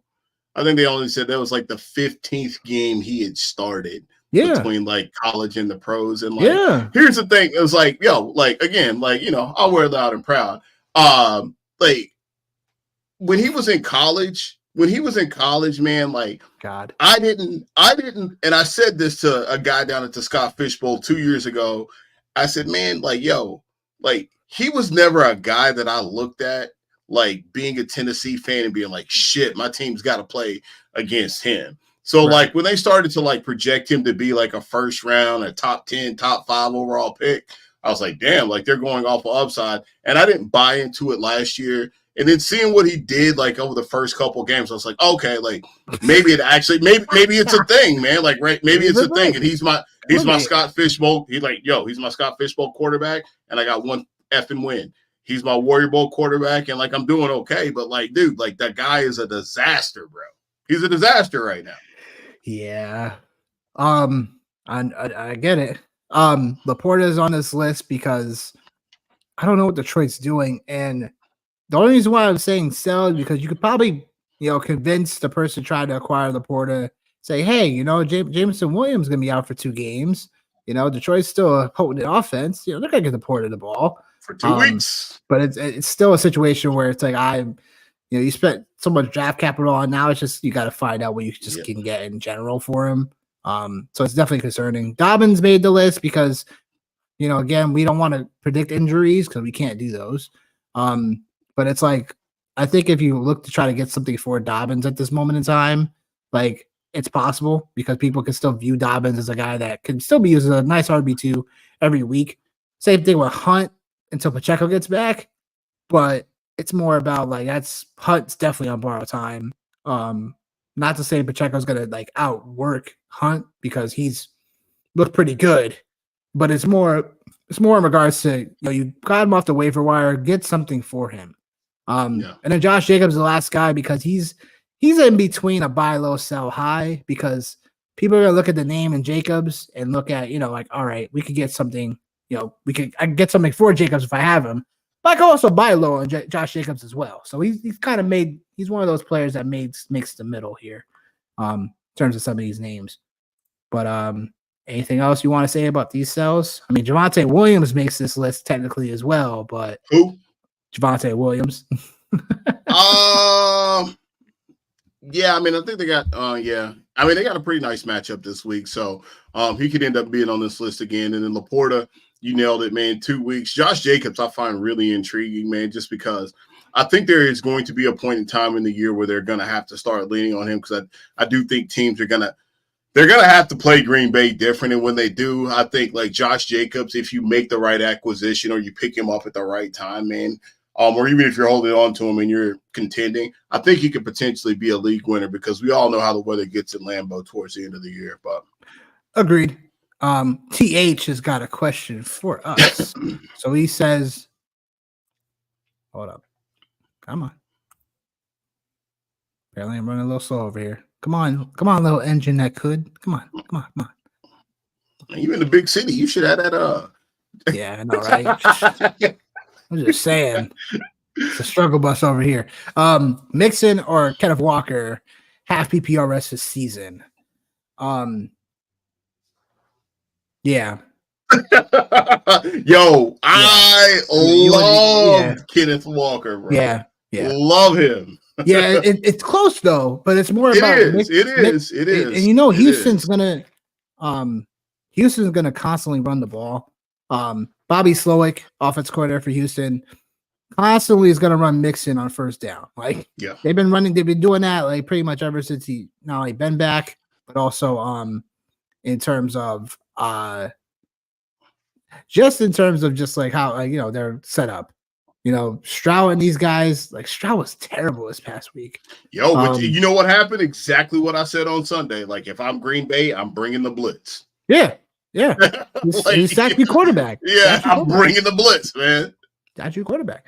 But to answer the question, yeah, we think Kenneth Walker is better rest of the season. The only reason why is because Kenneth Walker is starting to find his niche also in the backfield when it comes to receiving the ball. Seattle is going to push the ball constantly. It's going to also give Kenneth Walker, great lanes to run through as well. With Geno Smith still leading the league in pass attempts.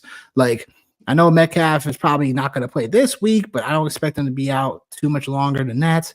So they're going to need to lean on Kenneth Walker, just like Houston's going to lean on Mixon. But it is a little bit more closer to, depending on, based on success so far this year between the backs.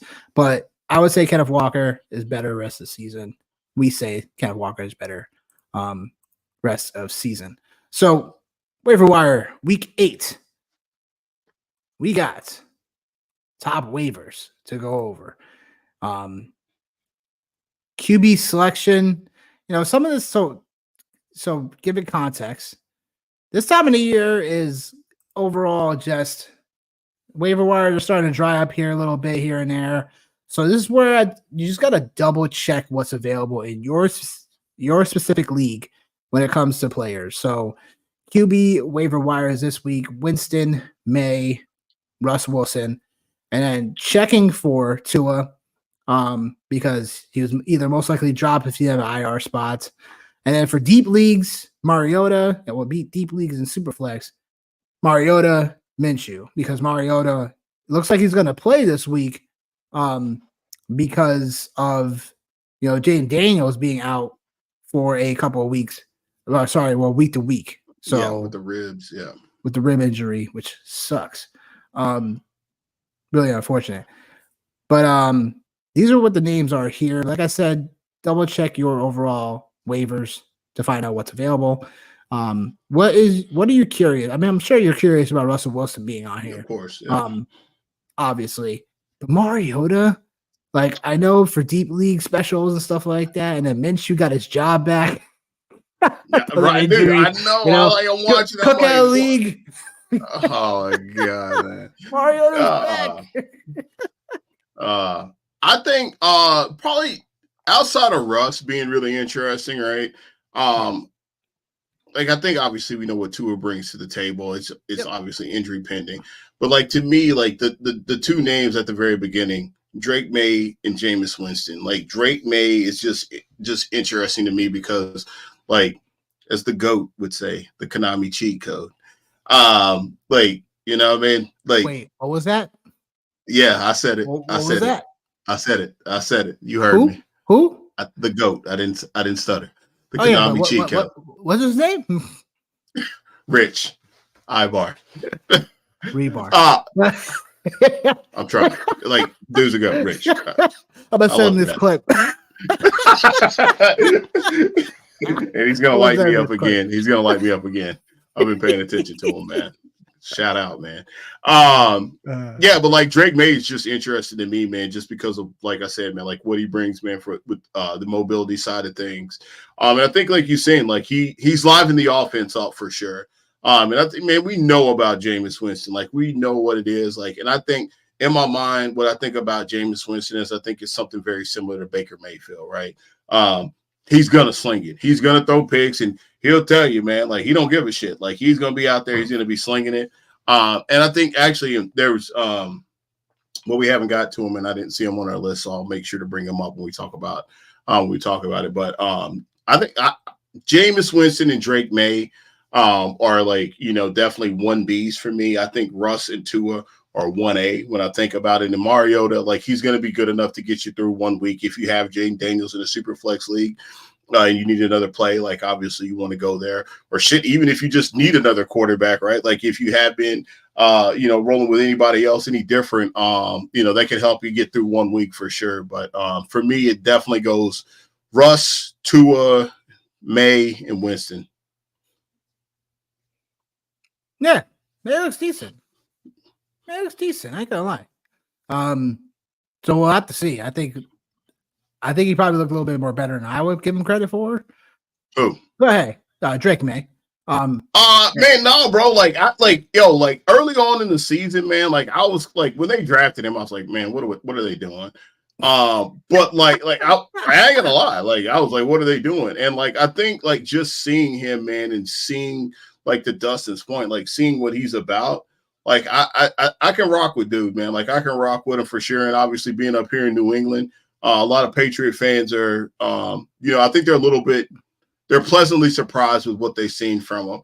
I actually had my brother-in-law actually messaging me at 9:30 a.m. watching the Patriots game, and he's a big Celtics guy. He's like, "Are you watching football on this beautiful Sunday morning?" I'm like, "Bro, you ain't gonna be talking like that the next hour and a half." But yeah, man, I'm watching it, bro. Oh my goodness, yo. That's fair. Most impressive rookie he met, Combine. Okay. Huh. You don't like Jaden Daniels, huh? Huh. Interesting. Now I'm kind of judging you, Dustin. Most impressive, right? Like I think like that he met. That's true. He probably didn't get a chance to meet it. But yeah, I get it. I'm just poking fun. But yeah, QBs. Running backs. Got a couple of tiers, different guys, got a lot. Yeah, I know.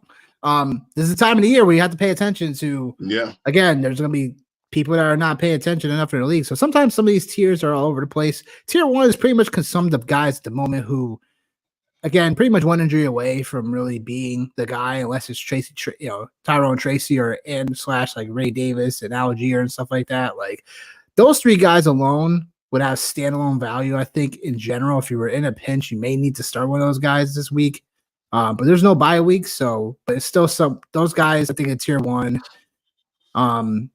I think still need to be rostered. Jalen Wright as well. So those guys, tier 2 consists of Kendre Miller, the Bears running backs. We got Jalen Warren here. Antonio Gibson still here. Excuse me. Kamani Vidal.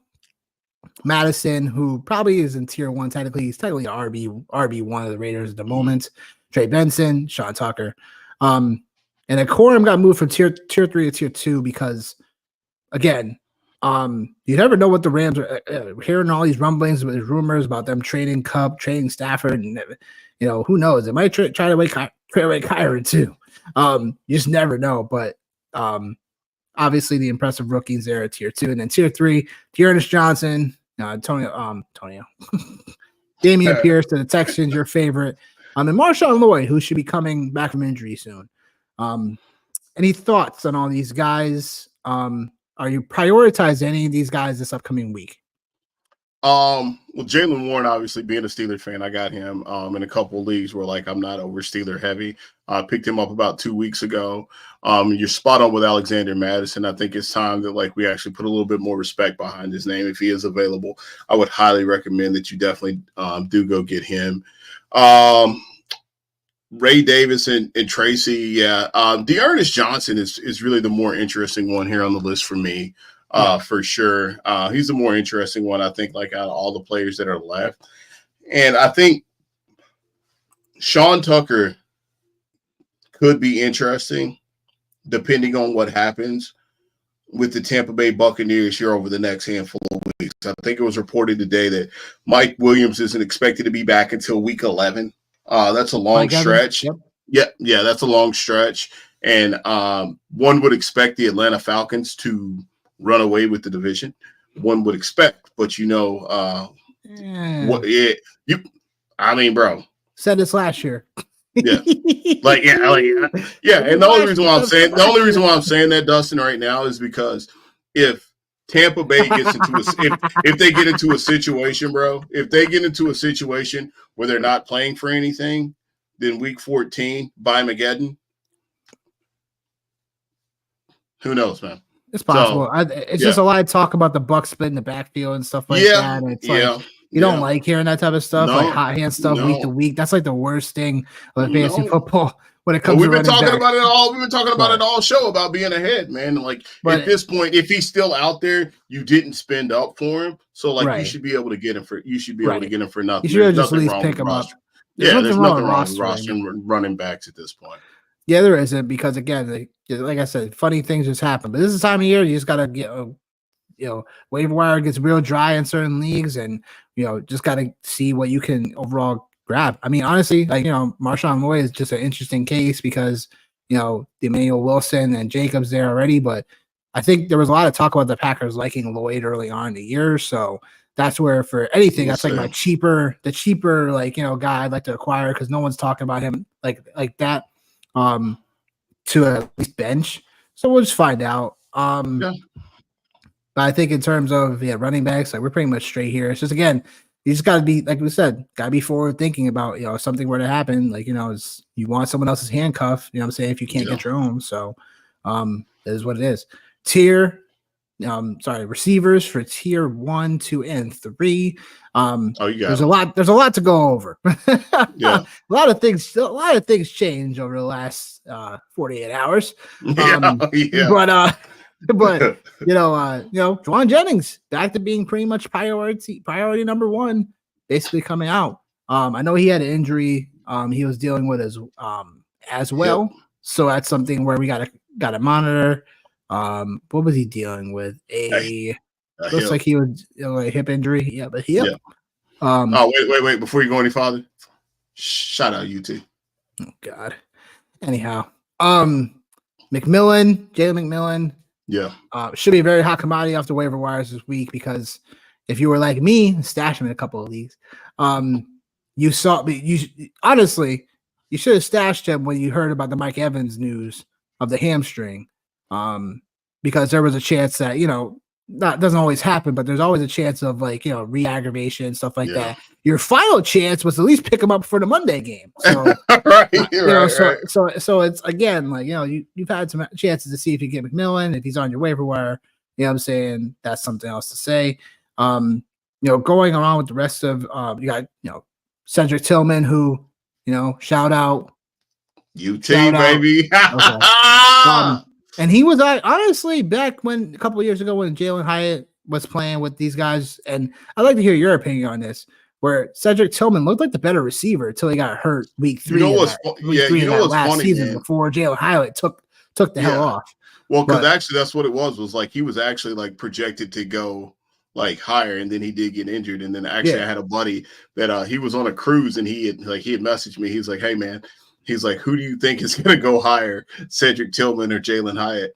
And they went back to back on picks, man. So like, but like just an interesting thing, man, because Cedric Tillman obviously being a UT guy, and obviously outside of him being a UT guy, but just like paying attention to what's going on. Like last week, he actually led all wide receivers in week 7 for targets, and he ran 45 routes last week. So I think like he's a guy that like I talked about buying Njoku, which I know it's weird me talking about the Browns this much this week, but he's a guy that like I think you really got to give some consideration to, because sometimes these are the players right here, and it's right around this time, like we've been talking about all show, that like you pick up these players, and these are the players that kind of take you to the second part. And now all of a sudden, man, like Cedric Tillman is familiar with playing in an offense, man, that moves the ball downfield. He's got some good pedigree, man. So I'm definitely going to be taking a couple stabs at him in some of my leagues. Leagues that have Fab, I'm not going to be giving up the farm. He's not going to be my number 1 waiver priority because I do think you should be able to slide through and not have to waste a claim on him. You should be able to just pick him up. Now, Jalen McMillan, man, to your point, like that's a good call on your point. You started to get on him a little bit later on in the summer, and I think that's a good call, man, because I really think he could fit that Chris Godwin role really nicely for the Tampa Bay Buccaneers. And Juwan Jennings goes without saying. I'm pretty sure, if I'm not wrong statistically, I think Juwan Jennings might actually have the highest output this season for a wide receiver for fantasy points. So I think like these tier 1 wide receivers, man, I think we're pretty spot on with how we've got them ranked in tier 1. I like all of these guys right here, and I'm comfortable taking any and all of these guys in our tier 1 on my own actual teams for sure. Yeah, makes sense. I'll have to look that up. I think he probably does have the best. He probably had the biggest boom game. Yeah, out of all the receivers. Yeah, he had. I'm pretty sure he had the most points. Chase was close. He might have been. Yeah, he might have been close. I think Jefferson was also close. Yeah. No, Jefferson hasn't had that like 30-point game this year yet. Yeah. Yeah, I think I have to go back to that. But I think Juwan Jennings might have had the best boomish like game thus far in one game this year. Because he scored 3 touchdowns. But yeah, I mean Juwan Jennings should be out there. I think people dropped them because the Niners had gotten healthy and now they're not healthy again. Right. So yeah, he's probably on some teams, but he probably should be definitely your number 1 waiver claims. He's out there. Rashad Bateman continues to surprise out here when it comes to fantasy football streets. Used to be just this guy that people were like, is he ever gonna do anything? You know what I'm saying? Now if it's 4th year, should have done this last year, but because the Ravens offense has changed in terms of how they're using their playbook, because you could tell from this year versus last year, the Monken offense, like we're starting to kind of see now shades of what Monken has been trying to do, I guess. That's where again, especially against the blitz, Lamar has been impeccable against the blitz this year.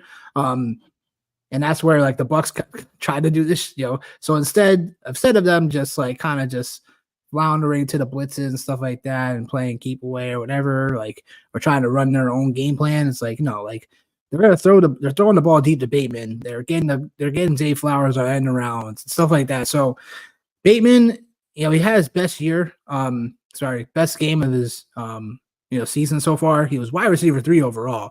Because obviously he had a 59-yard boom play. Bro, they were just walking in the end zone last night. Yeah, it was definitely wild. But the Ravens, don't get me wrong, still a team that's gonna still want to establish a run first and everything. But I think I think he's worth picking up and finding out.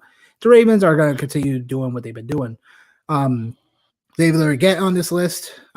He probably shouldn't be because he probably should be more in more leagues, but I still see him in 60% of sleeper leagues, which is really he is weird. He is not available in one league I'm in. Yo. He is in one league I'm in. So weird, yo. Yeah.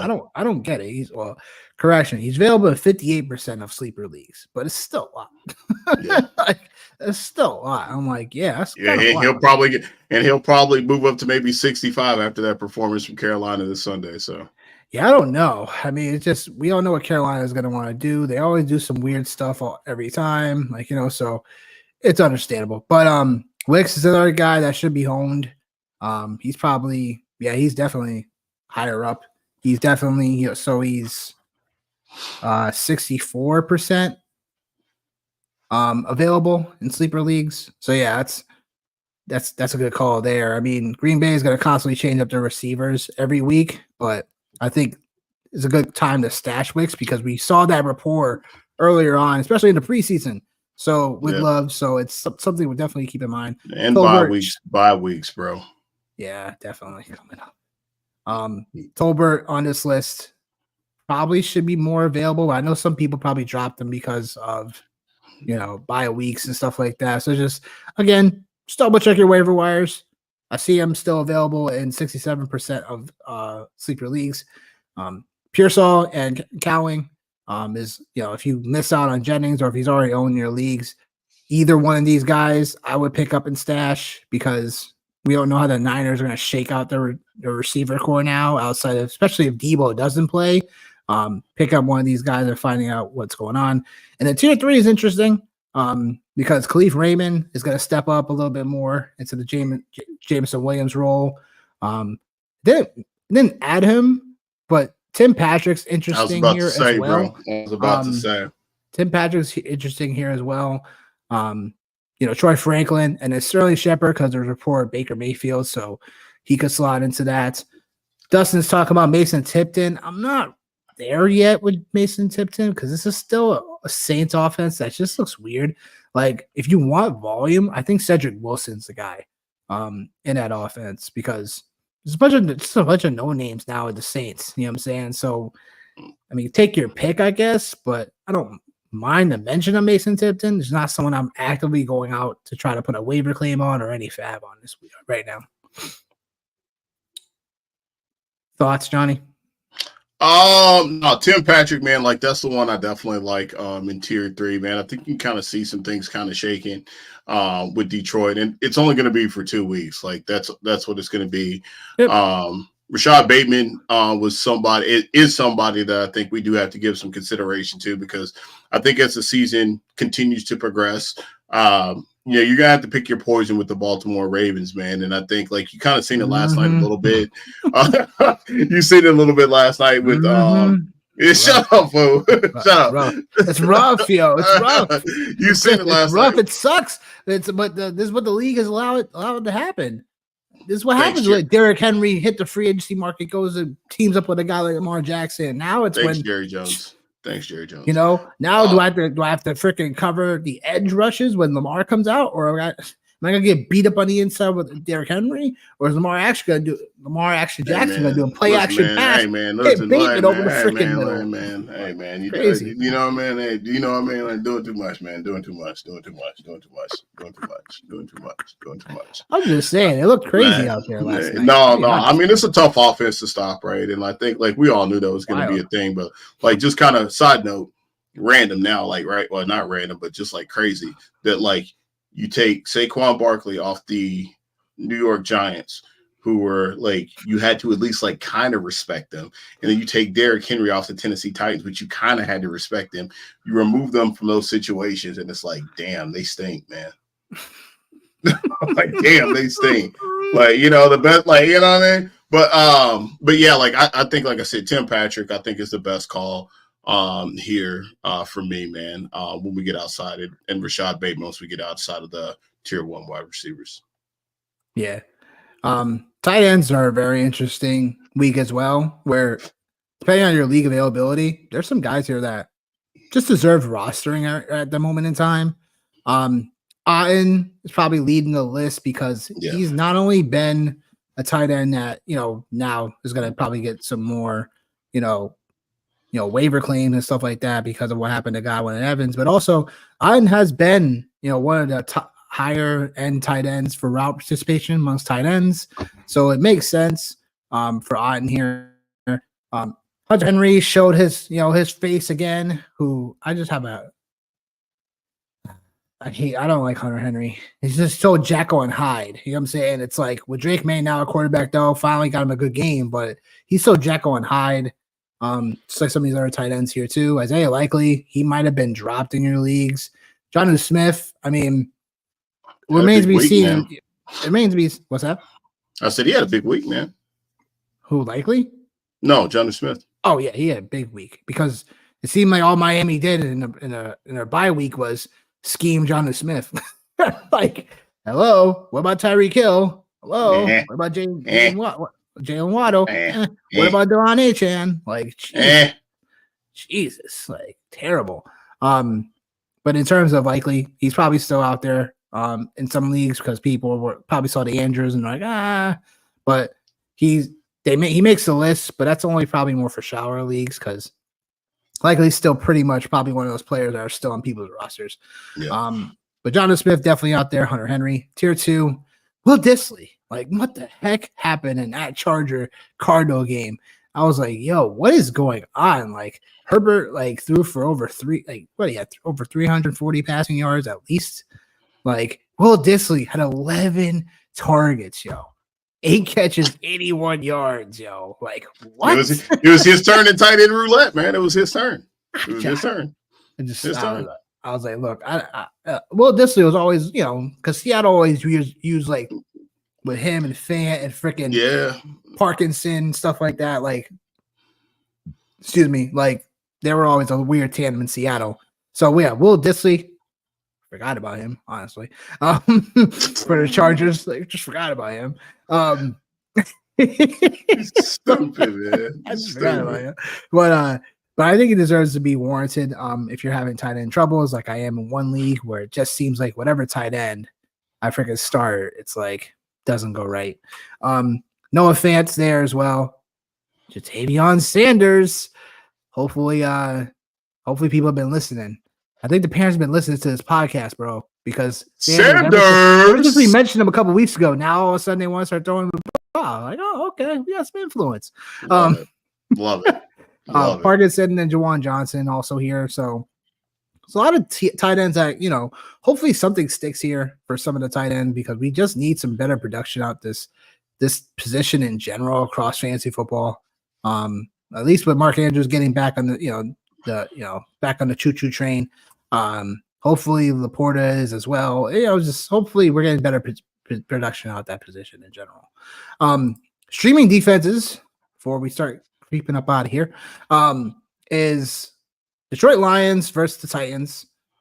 I think they're available in a good amount of sleeper leagues as I'm looking, but I think the Lions are one of those defenses that, they're not like world beaters per se, but it's the matchup. Like Mason Rudolph, come on, let's be honest. It's Mason Rudolph. Lions have had back-to-back. You were trying to bait me, and I didn't take it. No, I wasn't. Okay. But no, back-to-back games are at least 4 sacks for the Lions. Even though without Hutchinson, this team could still get after it. So that's where I think they're still formidable enough that you could, for this week against Tennessee, they're at home. So that's where I think you could definitely get, more creative. If somehow the Chiefs are out there on waiver wires, that's probably somewhere I'm probably banking on, because a lot of bad blood between these teams. Raiders, Chiefs this week. And I think that the Chiefs are just looking really phenomenal, both real life. Fantasy wise, they're not, wowing you. They haven't had a multi-sack game since week 4.